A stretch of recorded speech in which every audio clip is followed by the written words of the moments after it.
BTL coming at you.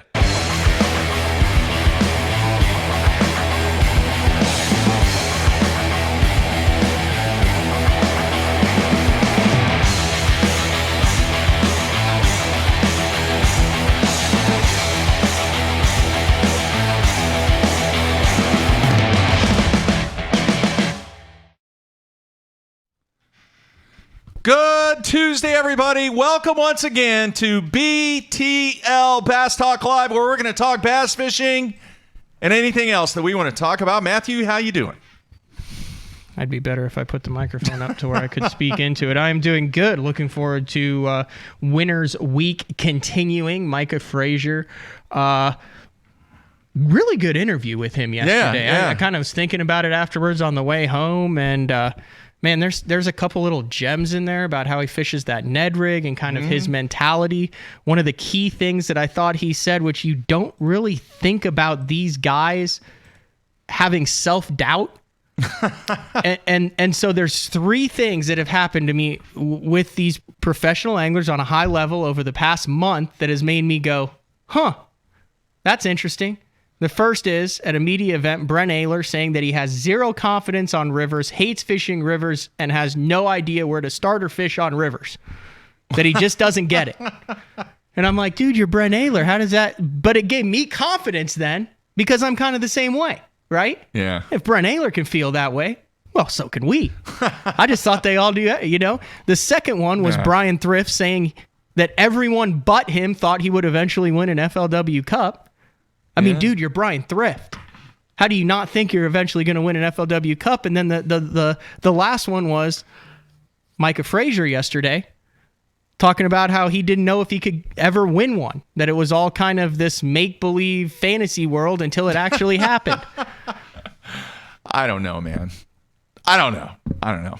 Confidence is everything. Mm-hmm. You know, and what you're building up to and what you're trying to accomplish, even the great ones. It's interesting to hear, no matter what sport it is, it's interesting to hear guys that are either way over the edge from a confidence standpoint or guys that you know are badass and just at the top of the game just kind of aw shucks it. Mm-hmm. You know? So it's what some guys do, man. It's how they roll. I think Jamie's pretty confident guy who we're having on today, Jamie Hartman, though. Yeah. We'll have to ask him about, Well, his confidence has to be sky high. Good grief. 2 out of the last 3. 2 out of 3. And remember, he came last year. I mean, the most overused term in fishing, the hammer.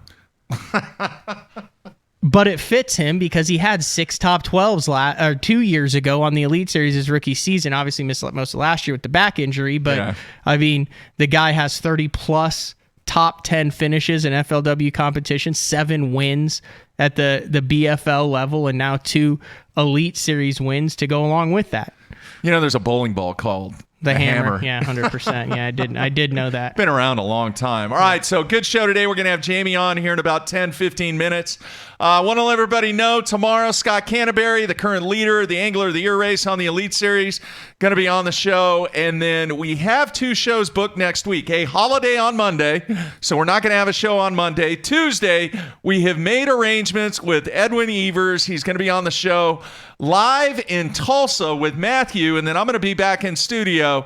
We will have more on that show coming, but Edwin Evers is going to be live on Tuesday next week to talk about just his magnificent year on the BPT. And then on Wednesday, a special treat. We're going to have Boyd Duckett on post Red Crest to kind of give us his thoughts on the season, on the Red Crest, and what may be coming down the pipes from an MLF perspective. One thing I was going to mention yesterday, Matt, that I forgot, on the final day of the Red Crest, it was interesting because during the prime viewing, even though it was a blowout, but during the prime viewing online, you know what was on cable or Dish or whatever, direct? MLF. Yeah.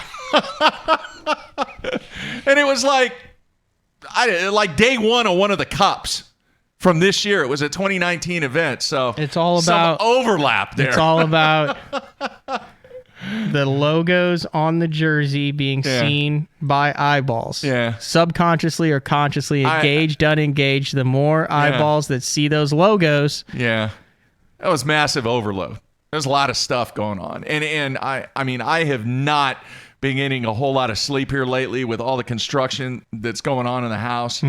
Things are a you mess. have no carpet. You have a little bit of Dude, tile it's finally. freaking everywhere. I mean, what it's do you just a do disaster. in the evening? You've got I've got my plastic little sheeting over everything. I've got my little corner that I pull the plastic back and I can watch TV. That's it. It's just a mess, man. We're still we're 10 weeks into it, or it's a 10-week project, and we're only 3 weeks into it. Anyway. Why didn't you do that like when you went on vacation or something? Or do you have to be here? You got to be here because you're making decisions on the fly a lot. Like anyway. What kind of decisions do you have to make? You know, like tile and counter backsplash. You make those or Carolyn makes hell those? No, I don't know. I just like shake my head and go, you like that? You like that? Yeah, I like that. Okay, I like that too. I've only stepped up during this whole project on one thing, and that was it. And it was like something that I really, really, really wanted to do. What was that? Metal railing where the stairs are. Going upstairs? Yeah, have you been in there? You see we blew out that wall. People don't want to know about No, my I do. remodel. Why do you want the metal railing? I like the metal railing. Just the look? Yeah, or I like the look. You feel like you'll need it to get up the stairs in the future? No. The only thing is, have you seen the commercial for the thing that you get on the chair and then it goes to get up? and Pretty soon I'm going to up. need that, man. No, I don't know. I like the whole metal stairs kind of look. And that was it. You know, everything else is the wife. Anyway, I want to mention this. Dude, the amount of feedback that we have been getting lately, and I want to make sure everybody knows, the social media feedback on Instagram and Facebook and Twitter and all that, that is Matthew, because I don't mess with that, right? I don't do social media. I've said that for a zillion years on that show, but what I do is I answer. What you what? What I do. There's a soundbite for you. Yeah. When you send me on my part. When you send me an email or when you send a message through the website, I read every single one of those, and I really try to respond to as many as I can. And over the last couple of weeks, dude, we have gotten bombarded. I have the Bass Talk Live Facebook page. I do the feedback on that, and then my personal Instagram, which is just at Matt Pangrak. Get a lot of guys who ask questions or who bring up great points. And I try to. So there's like a little feature in there, and it's like you can see all your messages, but if you're not like friends with them, it says like you have 2 requests in the corner, and sometimes I like miss that. So I'm not like ignoring. Like I remember one time I didn't realize like what is all this? It was like 15 messages. Yeah. So I'm on top of it now. All right. There you have it. So greatly appreciate all the feedback and some very opinionated people, Matthew, which is good. I like it. A very educated fan base. Yes. 100%. That listens to Bass Talk Live on both sides of the fence. Yeah. Primarily skewing towards fans of the Elite Series. Would you not say though, Mark? Yeah, we mentioned that yesterday. The majority of the emails that we get are pro Bass. Yeah. And FLW. I got to mention I just find that interesting. Dude, there was a message on the YouTube page, or not a message, but a comment from Scott Strong, who watches the show every day. Yeah. And he's pretty pissed off at me. And he's mad at me because I call it the game. The game has changed. Look, man, it's semantics. All right? Is it a sport? Is it a game? You can make an argument for both. You also baseball make an game, for competitive basketball activity. game, golf game. How's your golf game, Matthew? See what I'm saying? It's just, is golf a sport? Yes, it is. Yes. Right? I don't think, maybe years ago I said that fishing wasn't a sport, but I think I've turned that corner many years ago that I believe. The most common topic in a fishing podcast is whether fishing is a sport or not. I know. Is bowling a sport? Yeah. Yeah. So Scott, please, dude, I really appreciate you watching the show and being a fan. But Scott will give it to you, man. He said he wasn't going to watch anymore if I kept calling it a game. You got no wiggle room with Scott, Mark. I mean, he's on you. And he is. So is it a sport? Yes. Is it a game? Yes. I kind of interchange the terms. So you do things. Yeah. I've changed my mind. We're not getting into this. We're getting into Jamie Hartman. No. But I just wanted to mention, Scott, that, hey, man, I hear your comments. I understand what you're saying, but yes, it is a sport. But if I say game, I'm not saying that it's not a sport. You want to just lose all our viewers? I'll refer to it as a derby. You refer to it as a game. We'll have like 7 listeners by the end of the show. Either. Not at all. They don't like that either. All right. Last night, dude, you saw it on the way in here. I didn't even realize it. Here we go. There's 90,000 people. Been a full week in the Oklahoma City area. Not a mention of the weather. But 90,000 people. No power here in the Oklahoma City area. With Mark Jeffries. We had sustained winds of 80 miles an hour last night for about almost an hour. Up next, weather on the 7s. I could be a weather guy. I love the weather guys, man. They rock. You don't. You have a voice that, when excited, brings anxiety to those hearing it. And I feel like during a tornado warning, if you interrupted The Bachelor with your excited voice, people would be petrified that the world is coming to an end. You have to have a calm, measured voice. Folks, time to get to your safe spot. You'd be like, it's hailing crazy. Dude, highest paid weather people in the nation are here in Oklahoma. Yep.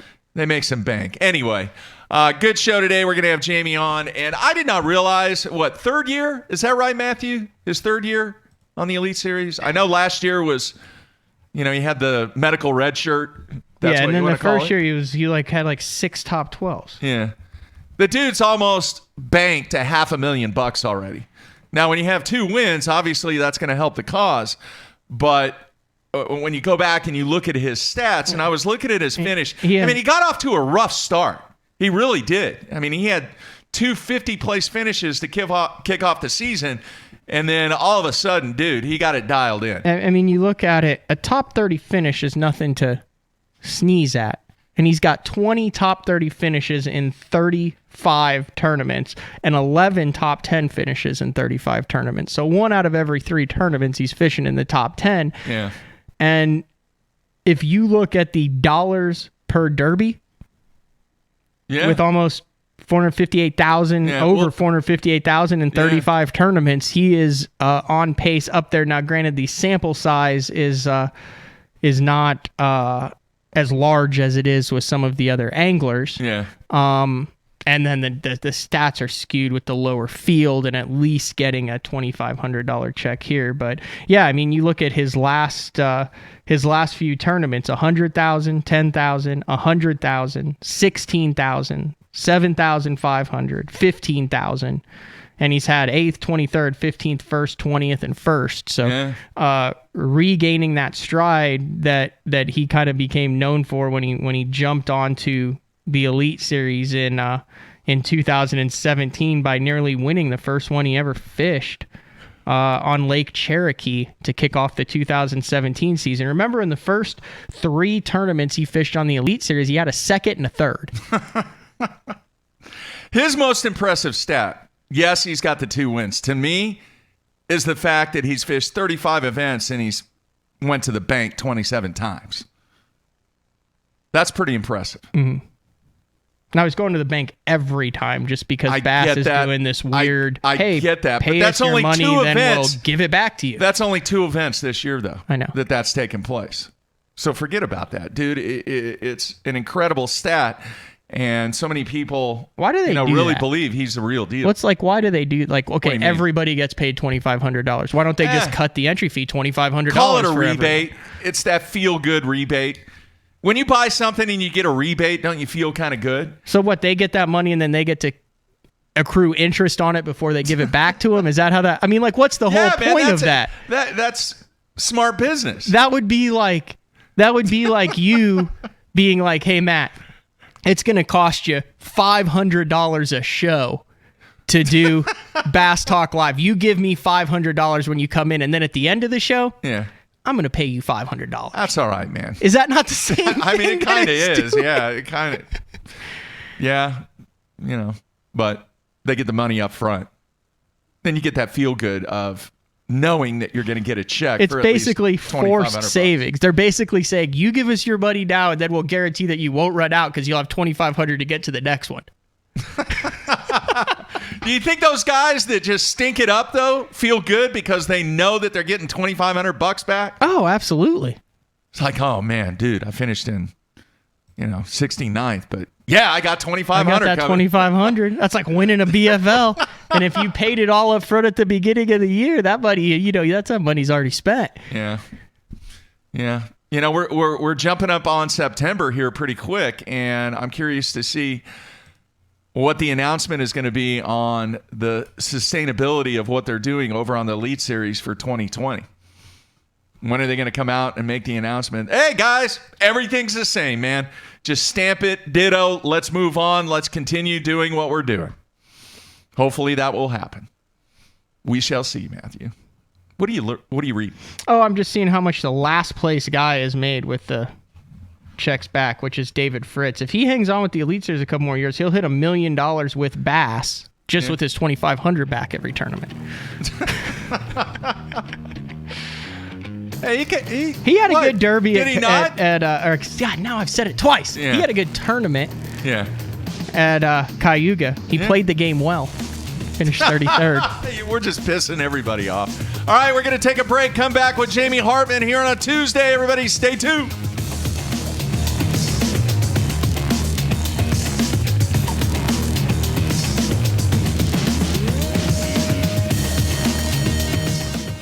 Sleek new design with easy control file. The clearest images underwater with uncompromising range. Live mapping from the touchscreen. View notifications, video, even Google Maps on screen. And for the first time ever, real-time view of fish movements with live sight sonar. HDS Live. New from Lowrance. Gamakatsu, the G Finesse series. In my opinion, the G Finesse series is the only lineup of hooks you need for any fishing you do. But I know a lot of guys haven't used this hook yet. The G Finesse series has the nano coat on the hooks. The nano coating makes the hooks sharper, smoother for a better hookup ratio. 20% stronger than black nickel. Wow, that is incredible. That's a lot of strength. My Gamakatsu G Finesse series, perfect finesse fishing for you. Check out the G Finesse series of hooks by Gamakatsu.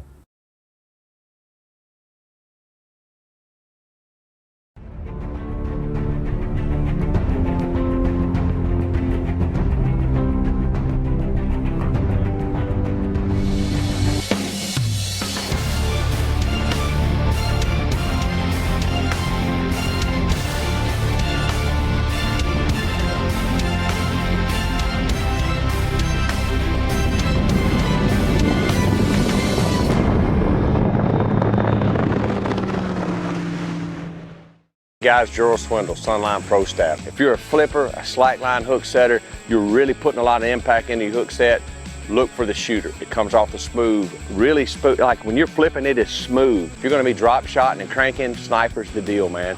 It seems like it's a little bit less likely, like on a sharp hook set, it doesn't seem like it likes it as much. But for coming off the spool on spinning rod, leaders, cranking, like if I'm gonna throw a big plug at Gunnersville, I've still got strong tensile strength. It's not gonna give out on me, but yet the line's thin enough it'll get down. So to me, shooter takes a hook set, Snipers for everything else. So if you're gonna slack line them, go shooter.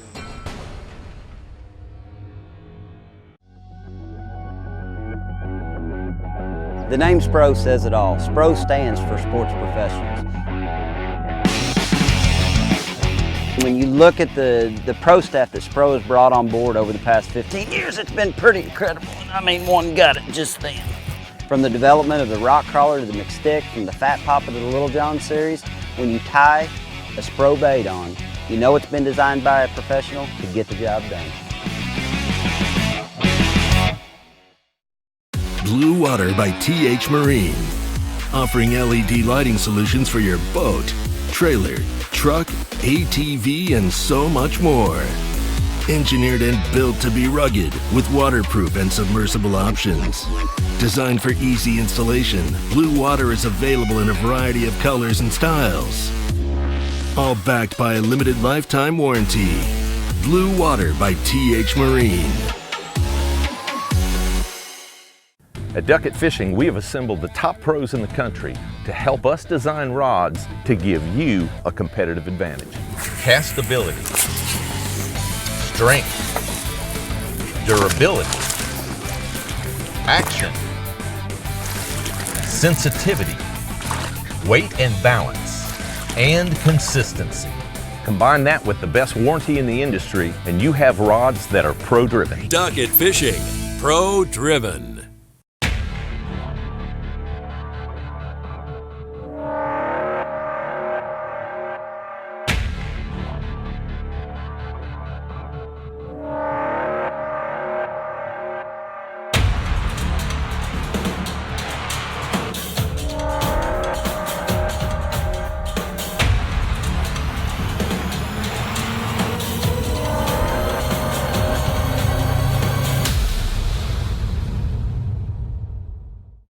AFCO has a new foul weather rain suit called the Hydronaut. A lot of the features that I really like about it first is the speed vent hood. If it's raining out, you know how a person gets wet is when you run down the lake and the hood comes down. With the speed vent hood, it's going to stay up. It has a camera mount in the pocket on the chest. The Hydronaut has a 2-layer, 100% waterproof nylon shell.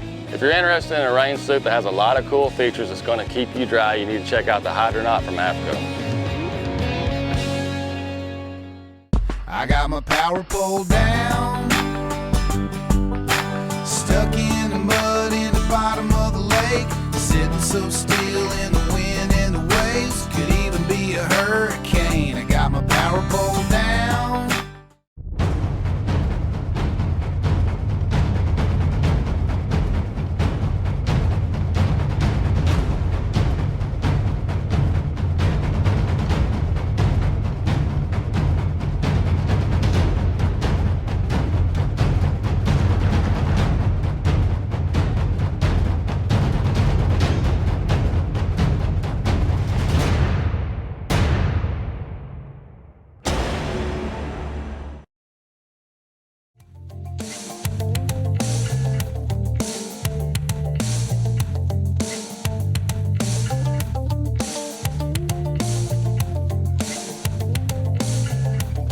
All right, we are back on a Tuesday. Great week this week. We continue Champions Week this week. And just in case you missed the beginning of the show, we're going to have Edwin Evers on next Tuesday. Talk about everything that he has going on with his magnificent season over on the BPT.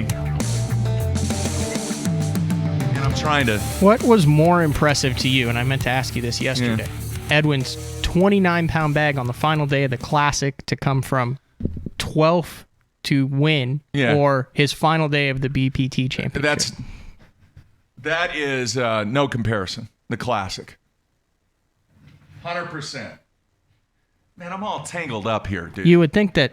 I wish they would make a little thing like that was a cord that zipped to where you could like take excess cordage and kind of wrap it up in a neat... They could call it a zip cord.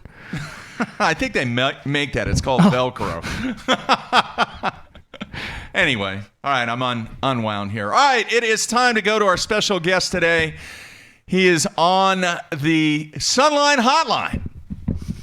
For the second time in a month, talking about a win. Yeah. Hey, if he keeps winning, he can come on every day. A little different way that he won this time, though. Yeah. All right, let's bring him in. Jamie, you there, man?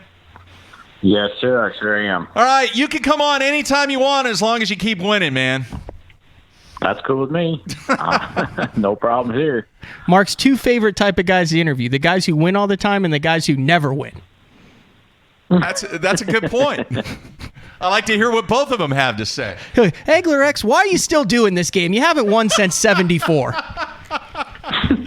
Hey, man, people want to know. Are you not curious? I mean, would you not want to know why somebody sucks? The guys who win, the guys who never win, and Miles Berghoff. That's pretty much BTL in a nutshell right there. That's not true. All right, Jamie, how crazy has it been, say, the last 48 hours?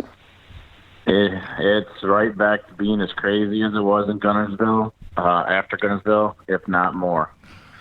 It's man, I'm trying to catch up to it as quickly as possible this time, so I don't let things get far behind. And I'm trying to get a grasp on it. But I've got plenty of shows and interviews lined up to keep me busy for a while. Okay, take us through it. As a fan who wins, who doesn't know what happens, okay, you go out there, you bust the bag, you beat Gussie, you win, you jump into the crowd, you got the trophy there, you got the check, then you do your interviews, the stage gets broken down, you're done signing autographs, it's you standing there at the trophy, you go out, you do your photo shoot, and then it's just you and the trophy and the check. So what is it like that first 8, 12, 24 hours after, the initial hubbub? Just kind of, everyone says, oh, it's so busy, it's crazy, but like step by step, what is it like the day after you win? Well, I mean, the day after that evening, everybody was expecting me to celebrate and go out and have a good time and have a bunch of people around me. And I honestly just wanted to chill. I was exhausted from the highs, the lows, the long weeks. And, it was like, I really just wanted a moment to myself this time to enjoy it. My phone was on the cahoots anyways. And I said, this is cool. This is all right. I'm putting my phone down. I'm going to relax where I'm staying and just kick back, put my feet up, kick back a little bit and just reminisce. And it was quite enjoyable. And I knew what I had in store for me, when I opened my phone back up for sure. And it was nothing short of, holy cow, I've got a lot of work to do now. And it's 300 plus text messages, wow. Social media stuff is crazy to try to catch up to. And the amount of shows and interviews, and it's just countless, the stuff that's coming in. So now it's back to business already. And that's what we're doing now, is just catching up on all that stuff and knocking them down as they come. Okay, just for comparison then, let's say Lake Lanier, 57th place finish. Suckfest for you based on what you're used to. How many calls, text messages do you get after day 2 of that? Maybe 5 or 6 support messages. I just you don't get the same amount for support messages as you get the congratulation ones. So yeah. Well, let's do this. I want to get into a little bit of the stuff that you did on the water during this event. And one of the things that I was reading, I was really compelled, and I want you to talk a little bit about the decision to leave the docks and go back to doing what you were doing. What was the thought process on that, and why did you do that, Jamie? Well, it was kind of a crazy last-minute decision to get out of there anyways. I knew it'd take me at least 15 to 20 minutes to get where I wanted to go because all the pleasure boaters that were out there, giant waves, you gotta watch when you're running with those things around. And so it got dead for me for so long in that one area because it was absolutely like glass, slick, calm. They called for some 5 to 10 winds, east, southeast, never seen them. And I was just thinking something was telling me, and I told my cameraman, I have a feeling I slipped. I have a feeling I slipped behind. I think I need another fish. I need to upgrade at least a pound and a half. He can't say anything to me, and he never did. It's just a gut feeling that we get. I figured other guys were struggling. It's a weird feeling, guys. I can't even explain it as a fisherman, but you get it. And with those conditions, it just told me fish are going to go to the docks. I think they're going to go to the docks, and I had some in practice that had some fish on them. And I had a couple key docks in mind, and I said, that's it, I'm going. If I go now, I'll have time. And I broke off on a pickerel on my drop shot, and I said, now's the time. And I threw the rod down, strapped it, and took off. And I went down there, and I banged out probably at least 15 docks and said, well, this ain't happening. But what happened was I was halfway down there, and the wind, I saw the ripple on the water about halfway down. And And the clouds, I seen the clouds, and I said, "Oh my!" I almost turned back around, and I didn't. I said, "No, I'm almost here. Let me go." And I did the deal. It did not work. The clouds came right back in, and I said, "I've got to get at least 20 minutes of fishing back up there." And I just flew all the way back up as fast as I possibly could. Dropped the trolling motor, and I was just yiping up a storm to myself, saying, "You stupid idiot, you should never have left. You should never have left. And these are the conditions you were waiting for." And about the fourth cast is when I loaded up with that 4-pounder. And that was the one that sealed the deal.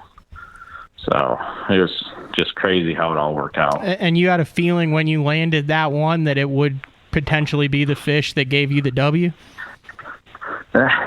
You never know. You just don't know at all. But I had that gut feeling again, like I needed that upgrade to take the potential of having, a 20-pound bag or 21-pound bag to a 22 something, and giving me a shot at least. I figured he needed 15 if I had 21. He needed 16 something if I had 22 something, and that was in the back of my mind. And he was going downhill with his weights. And I said, well, 16 ain't that hard, And God, dog, I just thought I needed that fish so bad, and I did. And the crazy thing about it was, y'all know what happened at Gunnersville with that last fish I caught in the last, half an hour or whatever it was. That fish weighed exactly 4.29 in Gunnersville.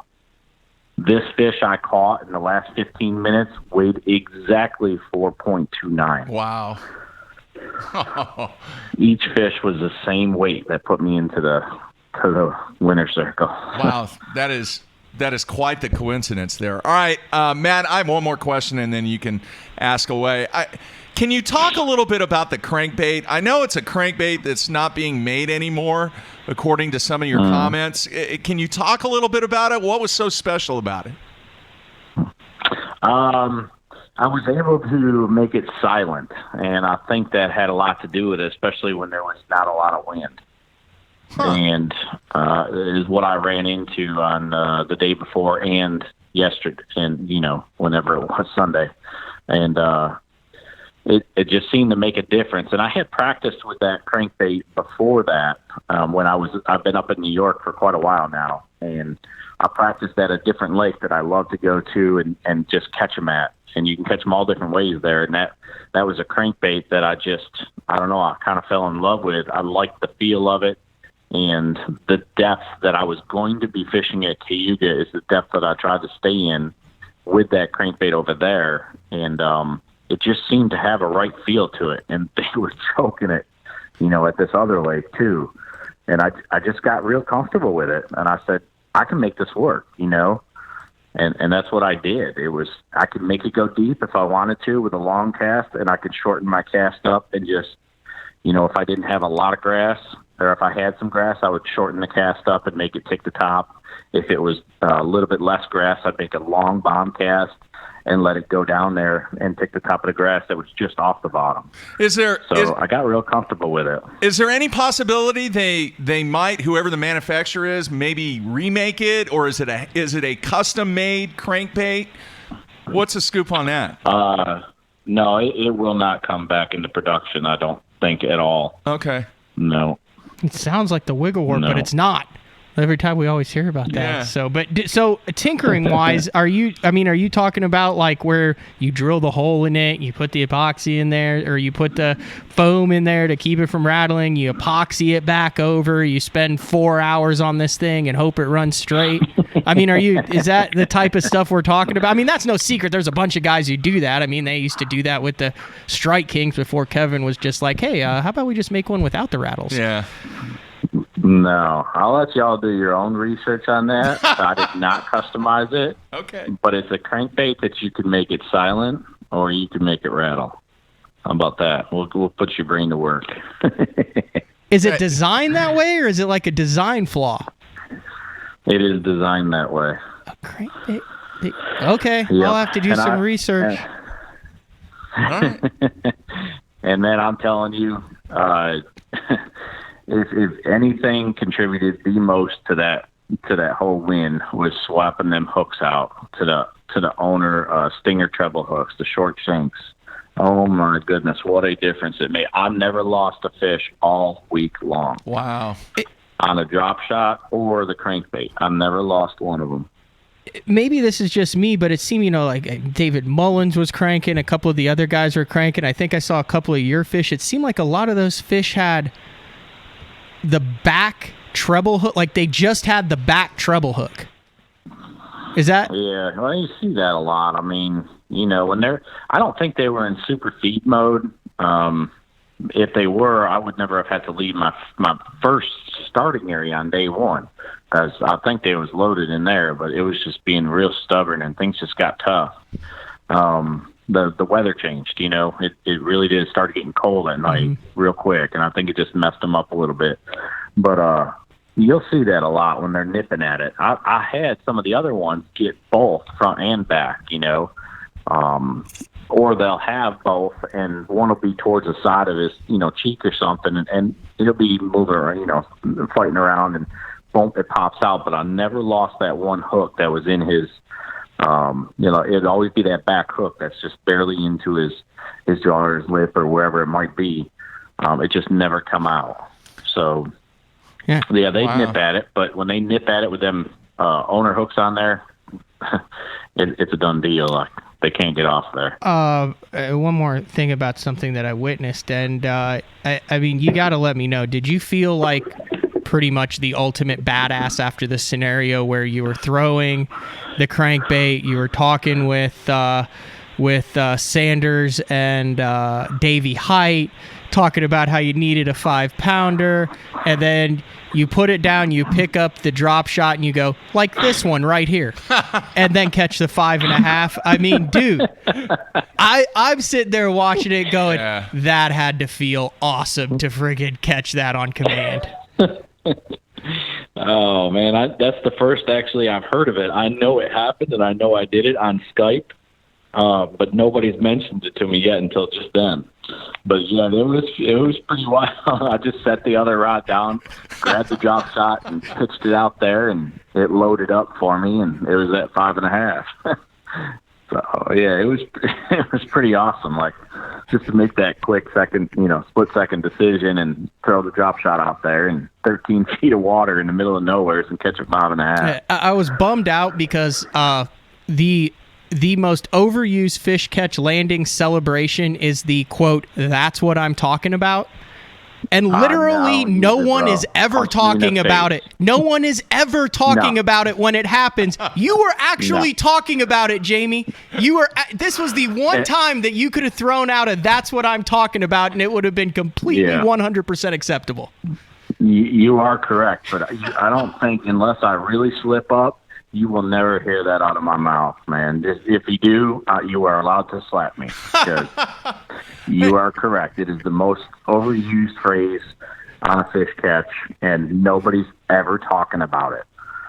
So, while we're at it, we'll just go with everything I witnessed, and we'll get back to you the instant feedback. The celebration, though, the double underhanded fist pump to the front of the stage ranks up there with Mr. Olympia when Dean Rojas beat Swindle by an ounce on Toledo Bend back in 2012. Yeah. I mean, it brought back shades, and it was, I mean, the cliche 2 hands over the head. I mean, you went with the full double fist pump. I don't even remember, bro. You went like underhanded, down on the one knee. Top 5 selling. It was good. Yeah. Really? I do not remember.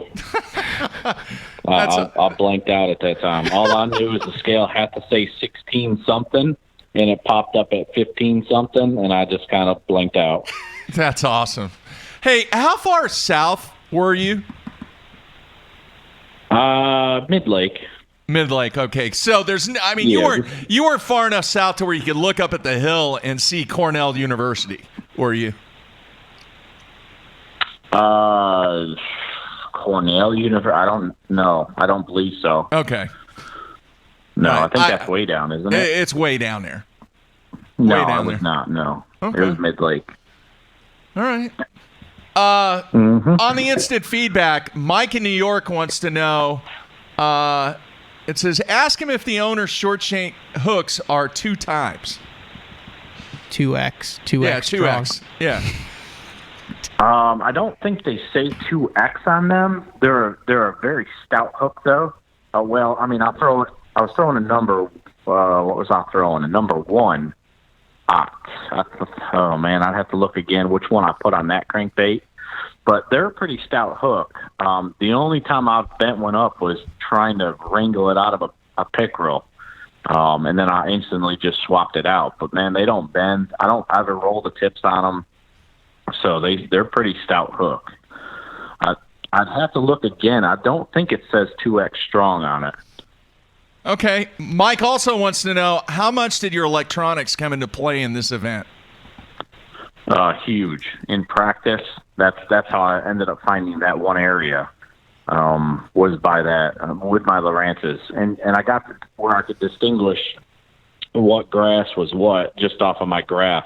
And it was the down scan part of it that really makes it pop out. So you can find the grass as you go with your 2D and your side scan, but to truly know, what you're looking at is the down scan part of it. And you can see the stems of the grass and get a general idea whether it's string grass or it's coontail or milfoil. Coontail and milfoil will kind of show up, the same. It'll be a thicker image as opposed to the real stringy stuff would be either cabbage grass or the string grass is what we call it.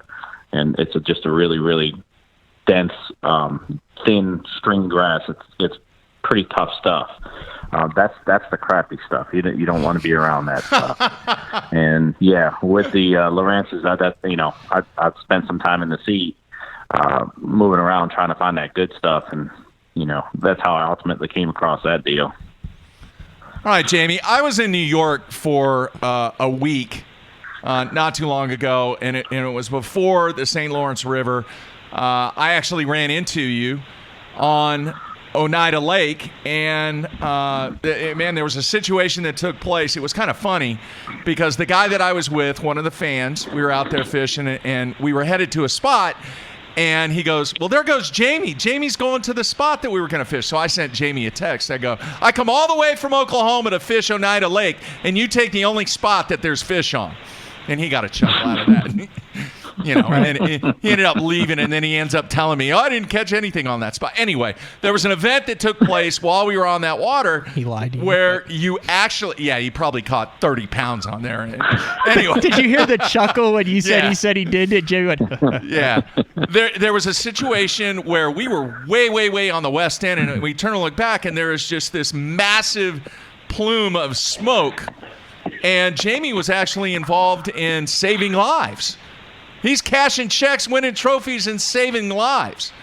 Talk a little bit about that, Jamie.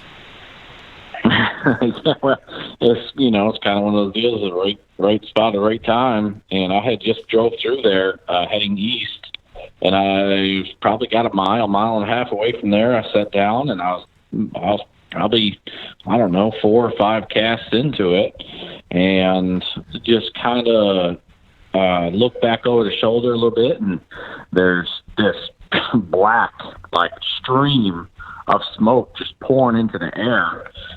And it looked like it was a long ways away, but I said to myself real quick, I said, I just drove through there. I said, oh my God. And I had 2 guys on the boat, and I said, strap the rods down. Let's go. And, man, I spun back around, and as I just got up on plane and I was hauling over there, and it just clicked. You just drove through here. That boat just caught on fire or blew up or whatever happened. And then I got to thinking, please, just be in the water. Who's ever in that boat, just be in the water. Do not be on that boat. Because as I got closer, I could see it was fully engulfed in flames. And I got around the backside of the boat, and there's 2 people in the water, thank God. And it was the only 2 people that were in the boat. And a jet ski had just gotten there, and the guy was kind of panicking a little bit, and he was trying to climb into the jet ski. He ripped his cord off and broke his ignition. And so now we have a jet ski dead in the water with 2 people on it. a guy panicking. His life jacket was barely on. His wife was probably 20 yards away from him.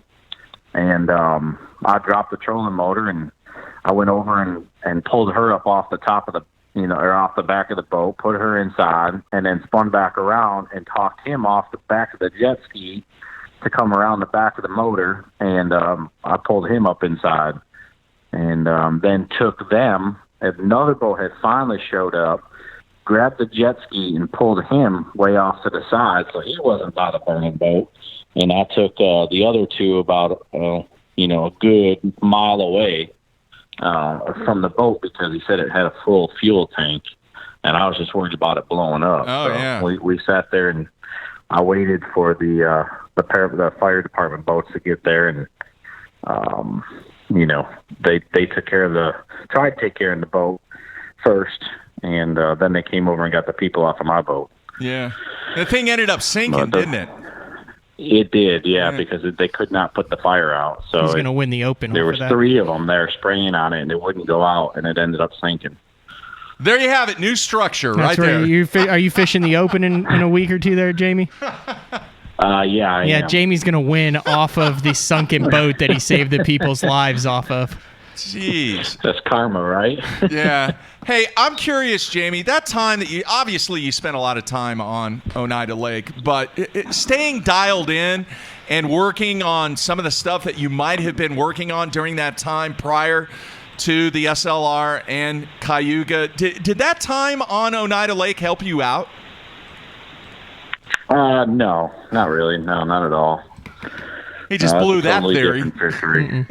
No, it's a totally different fishery for sure.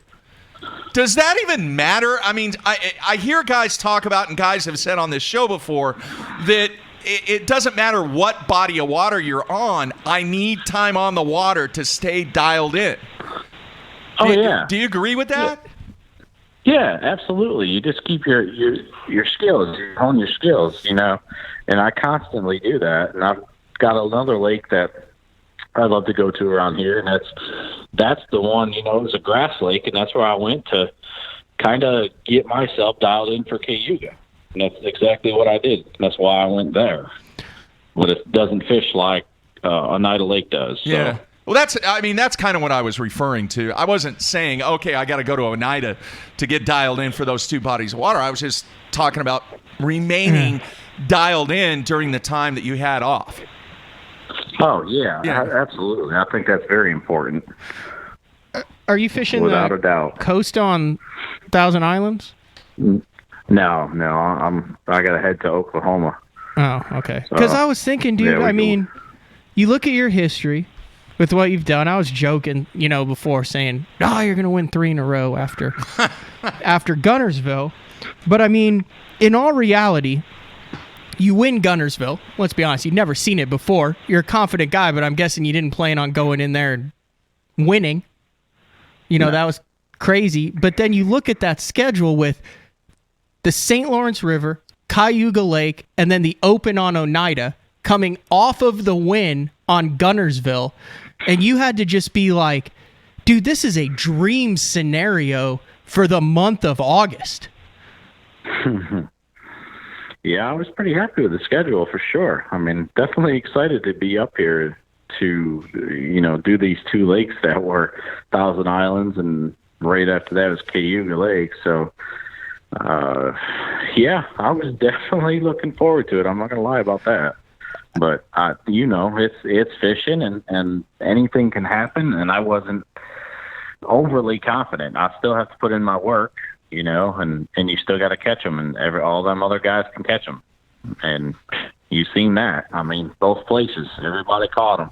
You just got to do it just a little bit better. What are your thoughts on Fort Gibson? I really am still up in the air about the place. I don't really know what to expect. I know it's going to be tough. I'm expecting very tough conditions. So I'm thinking, if I could catch 10 pounds, I think that's going to be a pretty good bag there. It'll go a long ways. So you got to just prepare yourself for a low weight tournament. And I think, weather pending, that's the way it's going to go. I could be wrong, but I don't think I will be.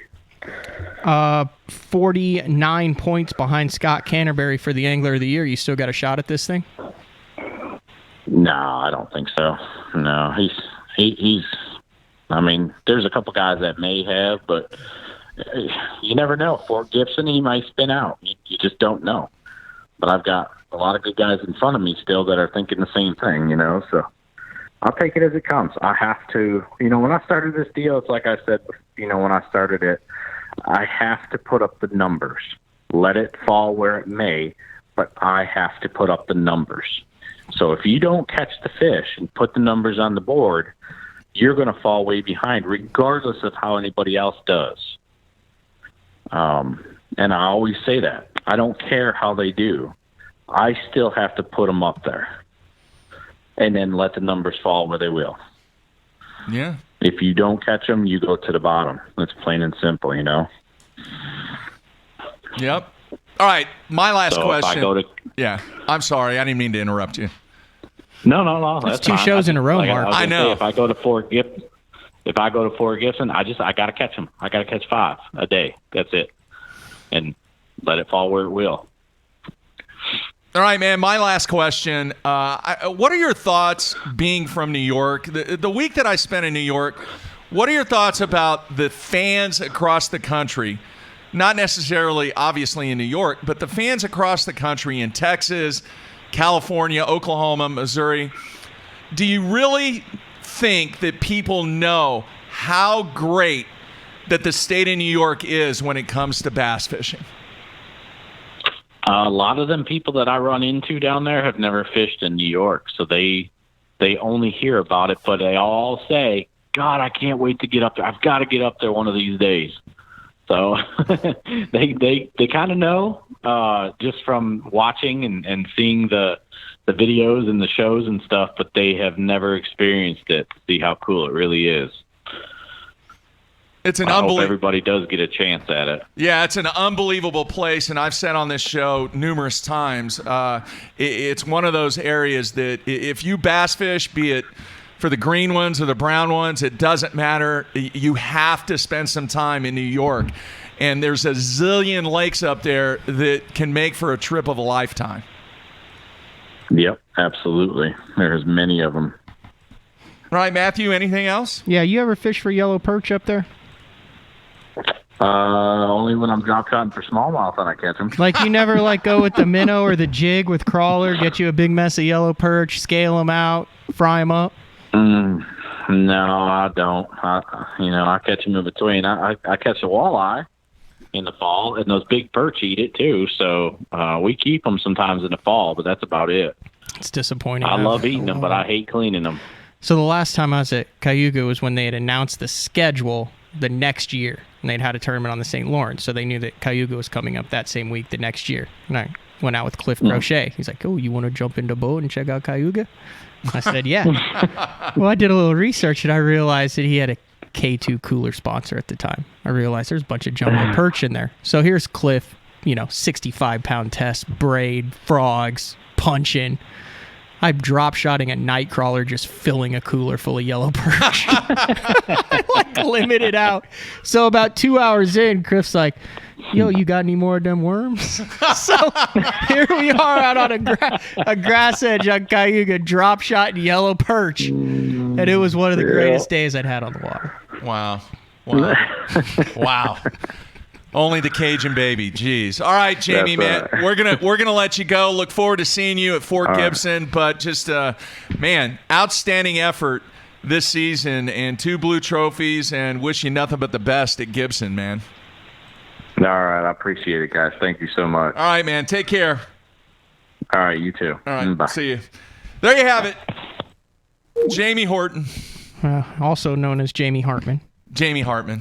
Jeez. J.B. Horton is currently painting his face crimson for the Alabama opener. Yeah, that's true. That's true. Football is probably upon getting us, the man. tailgate necessities I can't believe I in did order. That. Maybe I can. Well, at least you said can't recover from that. At least you Jeez. at least you said someone else who's in the industry. At least you said another bass fisherman. Good point. Hey, by no And means am I perfect. They're both kind of matter of fact. kind of understated, going about their business. Yeah. Dude, he's a freaking stick. Jamie Hartman. Yeah. Yeah, he Jamie really Horton is. could catch him too. Saw what he did on Grand there with that spinnerbait back in April. Well, you know. No, when you do what we do, you're it's going to make a matter of fact thing, and it's one of the cool perks of this job is talking to these guys who are on a roll, and you can tell. Do you not feel like when we interview guys, you can tell guys who are trying to talk themselves out of it and convince themselves that they're going to catch fish, and guys who are in the midst of one of those rolls? There's just a different level of confidence. And that's part of the reason why I like talking to the guys that don't catch them. Yeah, no, 100%. I was giving you a hard time, but it's very educational. Yeah. Very you learn educational. from people's mistakes, and that's part of the beauty of guys spilling the beans on what they did wrong. Mm-hmm. And when oftentimes a lot of those guys who are in the middle, they make it so simple. Yeah. And that's what, he's like, well, you got to go out and catch your 5. You just go out and catch him. Now, what we really didn't kind of expand on is, and if you read the article that Bassmaster put out on the final day and what Jamie said during that interview, here's what I got. He made it sound pretty simple. Did he not? They weren't doing the one thing. I went back. I got what I needed. I knew the ripple was there. But hang on a second. Before you go on, do you think he kind of was second guessing himself until he got that bite? No. Here's tell me why. He had to make 7, 8, 9 decisions on that final day. Now, you might look at it and think, oh, he went and he flipped those 15 docks and it wasn't happening. That was a wrong decision. But he realized it was a wrong decision, and then he knew what he had to do with the bait in the area. What he's talking about is making multiple key decisions in the closing hours of a $100,000 Elite Series tournament that came natural to him, saying, I knew I needed to go back because of that ripple on the water. I knew I needed this bait. I knew what I needed to do. I checked this. This wasn't working. I checked this. This wasn't working. I saw those conditions. I made the adjustments, and then it was easy. But what your one wrong decision, not following your gut, maybe saying, I ran all the way down here. I'm going to stick with these docks. I know it. Maybe not going down to the docks and then not fishing the grass with confidence with the crankbait because you're afraid that dock bite's going on. Yeah. He glossed over the fact that he made 5 or 6 crucial, critical decisions in the closing minutes that seemed easy to him, but were all very impressive moves. Okay, let me ask you this. When you have tasted victory, it doesn't matter what you're doing, fishing, golf, bowling, tennis, it doesn't matter. Your decision-making process seems to be more fine-tuned and confident in your decision-making because you have tasted victory. All right? It's a 100%. confidence thing. Because think about this. Think if you step up to the tee box on 18, you've never won a golf tournament before. You think the nerves are going to be a little because bit you have more? nothing to go back and rely on. What club do I select? Do I, it's a tight fairway. Do I try and just play it conservative and try to go right down the middle? Or do I keep doing what I've been doing the entire round, which is absolutely destroying the driver? And now that you have, I am a perfect example of this, Mark. Okay. Me, personally, fishing the Costas this year. I fished the Opens in 2015. I had good day ones in all of the Central Opens in 2015, and I fell apart on every single day too. Yeah. First Costa of this year. 2 fish on day 1, 0'd on day 2 at Amistad. So now I'm 0 for 4. I go into Kentucky Lake, and I catch 1 fish on the first day to put me in 85th. You know what is vividly going through my head that entire night? Yeah, you're riding the suck bus. No. Here's what's going through my head. Whoa, back up. Dude, you're telling me that you weren't second guessing all the decisions and why you were doing because of the lack of success that you've had? Will you let me finish the story is what I'm saying. All right. I'm sorry. I get off the water and I call Dave Rush and I go, I am screwed. Because I have had no success in multiple day tournaments backing up a poor day 1 with a stellar day 2. Yeah. I have 4 failures, which I know is not a big sample size, but I can't look back and say, oh, but remember that time when I caught. I went out on Kentucky Lake, I caught 12 pounds, 4 fish on day 2, jumped 70 points in the standings. Then I go right to Table Rock. Disastrous first day, 10 pounds, 99th. I go, hell, I'll just do what I did on Kentucky Lake because now I've done it. Now I've jumped from 100th place to cash a check. Guess what I do? Good point. I go out, I catch 15 pounds, I jump up and cash a check. Then I go to Rayburn and I catch him on day 1. But now I've got confidence. Dude, I freaking jam him on day 2. Look at the decisions that I make on day 2 and I catch him on day 2. That's strictly a result of this recent success that I've had.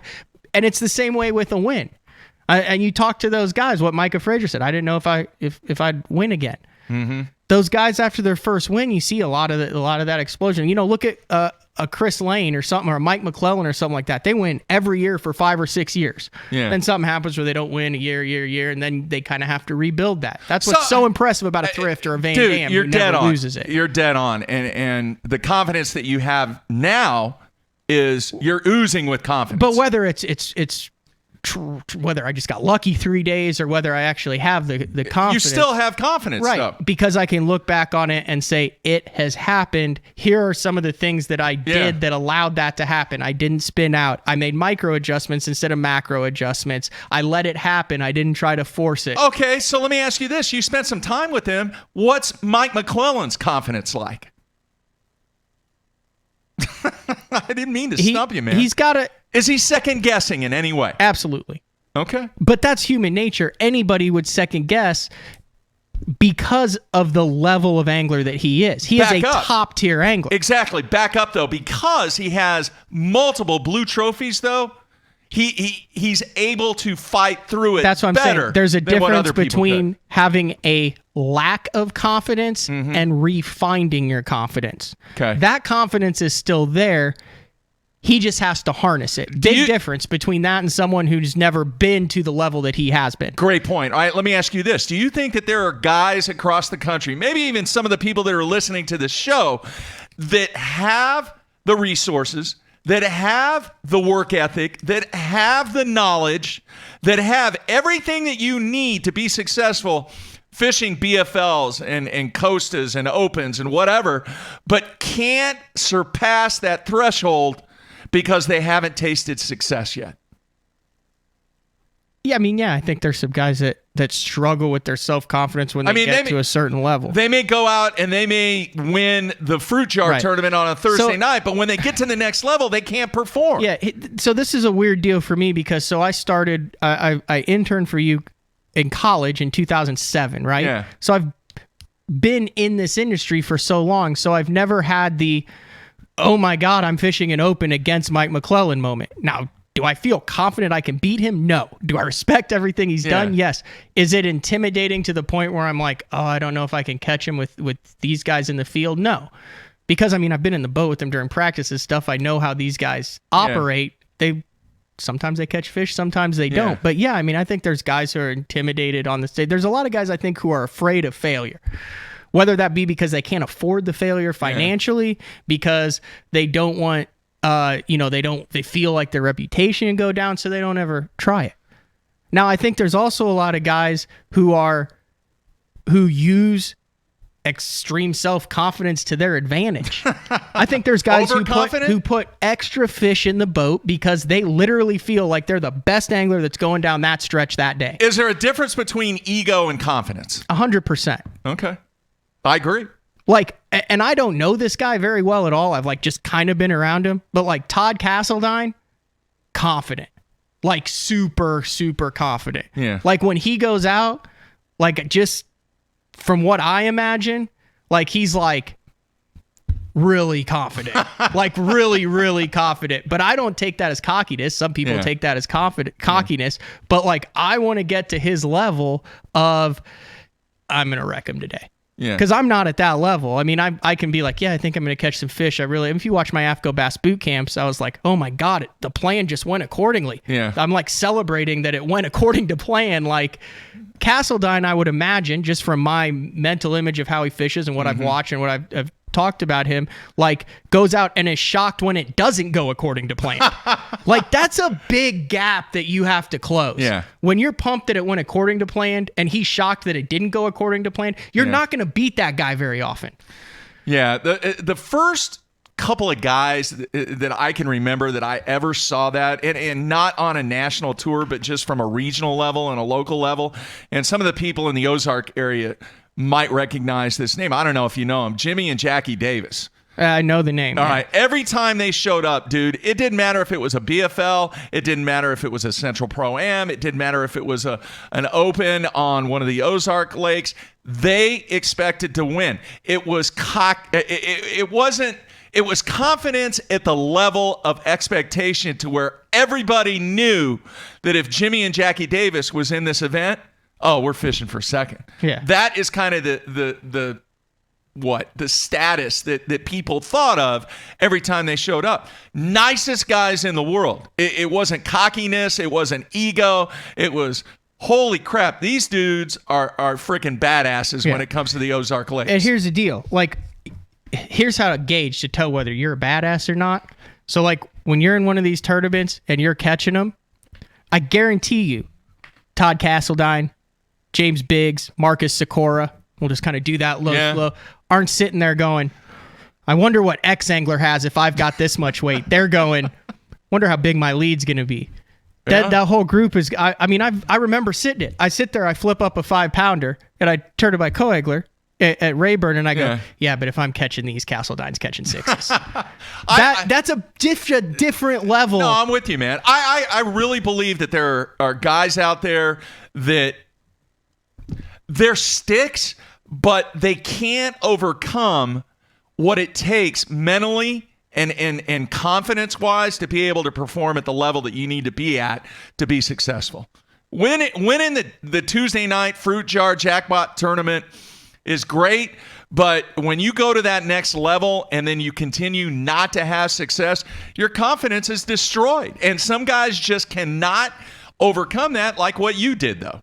They just can't. And then they end up going back to the Fruit Jar tournament, and they've spent what money that they've saved up to do that. It would be a very intriguing story to see who some of these guys are across the country. Guys that were just absolutely dominating in their areas, but just could not make it at the next level. And to see whether or not it was a mental thing, not a game thing. I mean, Jamie said it. You catch fish, it takes care of itself. You're right. I mean, it doesn't matter what the sponsors are, what the level is, who you're competing against. You go out and catch 5 good ones, it takes care of itself. You succeed at any level. Then you win tournaments, you make money. Confidence is a great, great thing, man. It really is. I talk about it in rodeo. You want to get out of a slump, stay on the damn bull for 8 seconds a couple times in a row. No, you're Don't right. knock a barrel over. You're right. You want to, run faster than everyone else on the racetrack. That takes care of a lot of problems. No, you're right, man. It boosts confidence. You're right. You're right. All right, man. Great show today. I want to thank Jamie Hartman. See, I got it right that time. It was a slip. I mean, obviously you knew his name was Jamie Hartman. You've had the guy on 2 months. You watched him save people's lives on the water. He's basically a national Just a treasure. slip, man. I got it right. All right. Jamie, thanks for taking time out. Very, very busy schedule. Tomorrow, Scott Canterbury, your current Elite Series Angler of the Year. He's going to be on live via Skype. That's what we're planning on right now. And then next week, Edwin Evers and Boyd Duckett. And then we're doing a show on Thursday next week. So Tuesday, Wednesday, Thursday next week. Don't forget, everybody, make sure you review us on iTunes. Give us a rating. It helps us out a whole bunch. If you watch on YouTube, click the little bell next to the screen. That will alert you every time a fresh new episode of BTL is uploaded. Keep the comments coming. We love the comments. Try to answer as many as we can. And folks, greatly, greatly appreciate all the people listening to us every single day. That's it. We're out of here.